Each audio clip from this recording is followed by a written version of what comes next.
ఇది యాత్రల పిచ్చి బాగా పెరిగింది. ఎందుకు యాత్ర చేస్తున్నాం? శ్రీశైలం ఎందుకు ఎడతారు? ఇక్కడ శివుడు లేడా? మీ ఇంటి పక్క శివాలయం లేదా? ఇక యాత్రలు చేసావు, ఏమి సాధించావు? ఆలోచిద్దామండి. అందరూ ఇవాళ యాత్రలు చేసేవాళ్ళు చాలా పెరిగారు విచిత్రంగా. కానీ లోకంలో ఏమైనా మార్పు వచ్చిందా? ధర్మం పెరిగినట్టుగా ఉందా? ఒక మాత్ర వేసుకుంటే శరీరంలో మార్పు వస్తుంది కదా, ఒక యాత్ర చేస్తే ఎంత మార్పు రావాలండి శరీరంలో?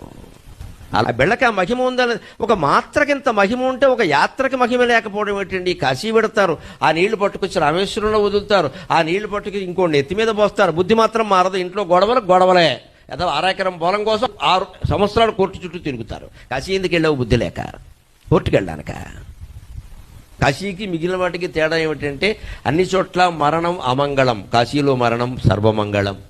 పోవాలని కోరుకుంటారు, పోవడానికే అక్కడ గెడతారు. మరణం మంగళం ఎత్ర, అటువంటి నగరం మరొకటి ఉందా? మరణాన్ని మంగళంగా భావించడం.